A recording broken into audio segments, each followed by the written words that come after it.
You're listening to Skeptoid. I'm Brian Dunning from Skeptoid.com. The Versailles Time Slip. The year was 1901, and a pair of friends, 55-year-old Anne Moberly and 38-year-old Eleanor Jourdain, were on holiday in France. They were both teachers at St. Hugh's College in Oxford. Moberly was in fact the principal there, and Jourdain would become her successor 14 years later. With a Baedeker's tourist guidebook in hand, the two set out to see the vast Palace of Versailles, the center of political power in France until the French Revolution in 1789. They turned to visit the Petit Trianon, a small chateau on the grounds given by Louis XVI to his 19-year-old wife, Marie Antoinette, as a private retreat for her personal use.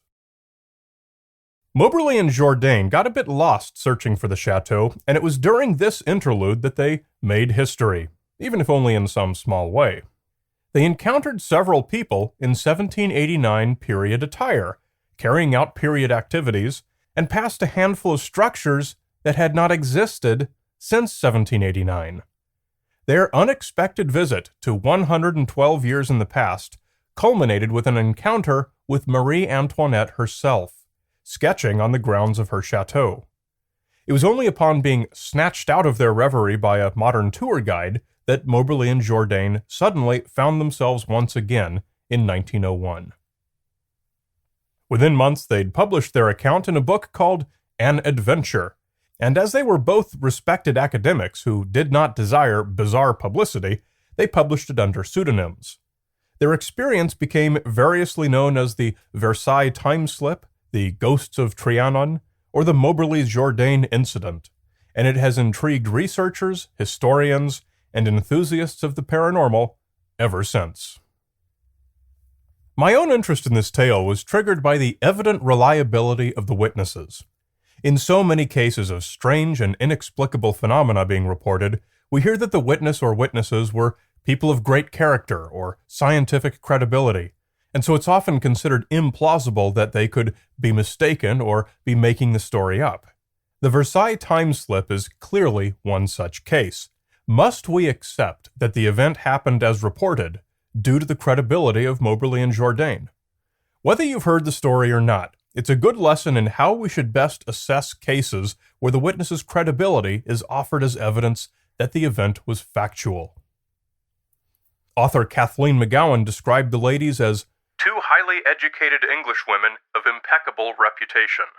Writer Nell Rose observed, "They were not liars, and both ladies had nothing to gain by making up this story. In fact, it could go a long way to ruining their reputation."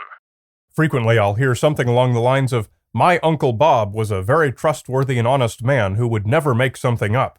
Therefore, you should accept his ghost experience as a fact."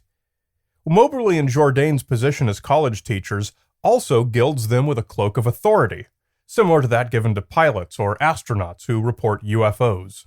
Certainly a pilot's perception of a UFO cannot be mistaken, and certainly college teachers' perception of going back in time must have therefore happened as they thought.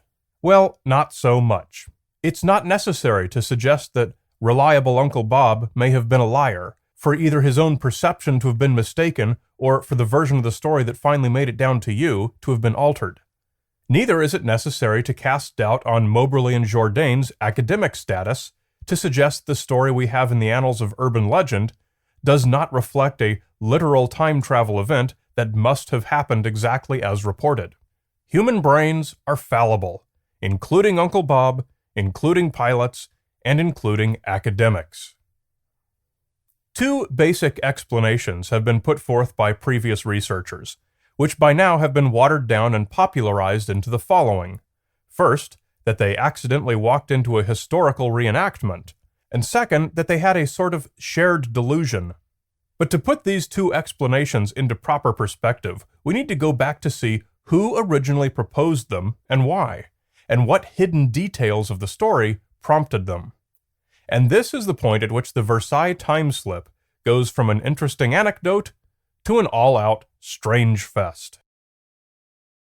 St. Hugh's College was founded in 1886 by Elizabeth Wordsworth as an all-women's college at Oxford, and the consensus among researchers suggests that Moberly and Jourdain's relationship was romantic as well as professional, They were at least roommates. One of the earliest and most popular critiques of An Adventure came in 1957 from their former student, Lucille Iremonger, in her prodigiously entitled book, Ghosts of Versailles, Miss Moberly and Miss Jourdain and Their Adventure, A Critical Study. Iremonger insinuated that both women even had frequent affairs with students of the college. She spent much time delving into the nature of their lesbian relationship, and basically concluded that their affair was a folie à deux, a madness of two. They had, she suggested, been so distracted by their relationship that they had merely misinterpreted ordinary people and objects for things from 1897, and became so obsessed with proving their story that they'd even convinced themselves of the reality of what had happened. Iremonger's charge gradually became softened over the years into a shared delusion. A fourth edition of An Adventure was printed in 1955, this time with a preface written by art historian Joan Evans, who is Jourdain's literary executor and, like Iremonger, a former student. But unlike the hostile Iremonger, Evans tended to defend Moberly and Jourdain's account of what happened as a literal event. She felt compelled to deflect popular conjecture that they'd had some sort of strange lesbian romance-induced delusion. So Evans, in a 1976 article for Encounter magazine, put forth the suggestion that the two women had simply walked unknowingly into an historical recreation, in which actors were lounging about in period attire. Evans went so far as to research such recreations, but did not find such an event that would have coincided with the 1901 visit. Evans turned to the 1965 biography of the French artist Robert de Montesquieu. Biographer Philippe Julien noted that de Montesquieu had lived in a house at Versailles and was noted for his tableaux vivants performances, in which gay Parisian men performed the roles of both men and women. Thus, the Marie Antoinette seen by Moberly and Jourdain was a transvestite. Though no evidence survives that indicates de Montesquieu may have actually thrown such an event in 1901, Julien's suggestion was good enough for Evans, and ever since her article, the transvestite historical recreation has been reported and re-reported as one of the most likely explanations for the Versailles time slip. They say truth is stranger than fiction, but the rationales for fringe claims can often be even stranger. As usual, the best way to get a handle on what probably actually happened is to brush aside all the ex post facto conjecture, the lesbian madness and the transvestite follies, and go back to the original sources. One thing I like to do, since I've never visited Versailles, is to pull it up on Google Earth and look at all the pictures of it I can find. The first thing one finds is that the grounds of Versailles are immense, about 3.5 kilometers from end to end. To get to the Petit Trianon, you have to cross whole square kilometers of gardens, lakes, little hamlets, and chateaux. Part of Moberly and Jourdain's proof is that upon returning a few years later, they couldn't find some of the objects they'd witnessed, most notably a kiosk and a footbridge. When they sent their story to England's Society for Psychical Research, a sometimes skeptical, sometimes credulous association of enthusiasts of the paranormal, the society was unimpressed. Part of what the society noted was that Moberly and Jourdain had themselves stated that they'd been lost, and as footbridges and kiosks of various descriptions abound on the vast grounds of Versailles, there was almost nothing to go on and nothing surprising about their report. In their published 1950 report of what they determined many years before, the Society noted a few other points that authors like Iremonger tore into like fresh meat. One was that when they reviewed the several editions of An Adventure, they found it had expanded notably each time. Moreover, it was 3 months after the incident that the women had even sat down to compare notes on what they'd witnessed, whereas at the time of their visit, neither woman had suspected anything unusual even took place. In the second edition of An Adventure, the women explained that a full 3 months after their visit to Versailles, Moberly happened to mention the sketching woman they saw. Jourdain didn't remember any such thing. As they talked, it turned out that Moberly didn't remember hardly anything that Jourdain did either. These were all minor details, like a woman shaking out a cloth under a window, two green-jacketed gardeners at work, and a sinister-looking man sitting under a garden kiosk. It was only after much discussion, note-sharing, and historical research that Moberly and Jourdain came up with the time period as 1789 and assigned identities to a few of the characters they saw, including Marie Antoinette herself as the lady sketching on the lawn. Upon reviewing the case as told in the women's own words, the Society for Psychical Research concluded that the evidence of anything unusual having actually happened was insufficient to justify further study. The report's author, W.H. Salter, pointed out that the embellished versions of the tale published in later editions were written much later than the women had initially claimed, perhaps as long as 5 years later, and only after the women had made several return trips to Versailles to study the landmarks further.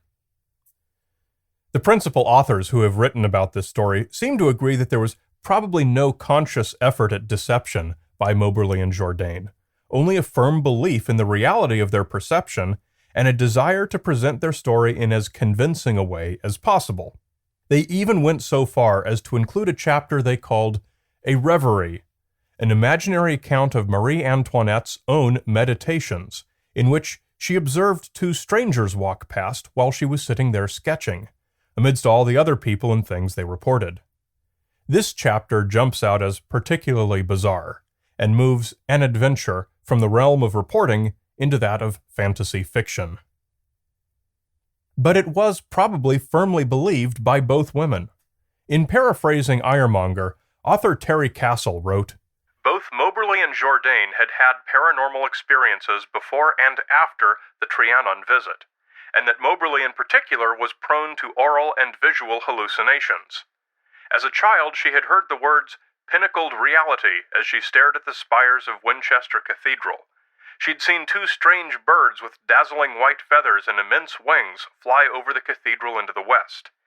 In Cambridge in 1913, she saw a procession of medieval monks, and at the Louvre the following year, she saw a man 6 or 7 feet high, in a crowd and toga-like dress, whom she at first took to be Charlemagne, but later decided it was an apparition of the Roman Emperor Constantine."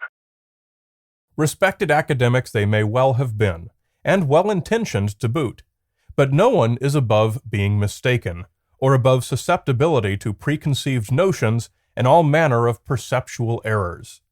I'm not, you're not, Uncle Bob is not, and Moberly and Jourdain were not.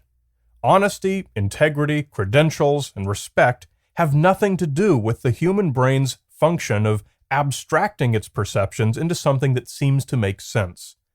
There was never any need for authors to introduce lesbian madness and transvestite follies to explain their erroneous perception. Moberly and Jourdain were simply human, and that, in itself, is the most complex explanation of all.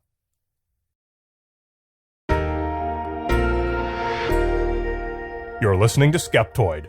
I'm Brian Dunning from Skeptoid.com.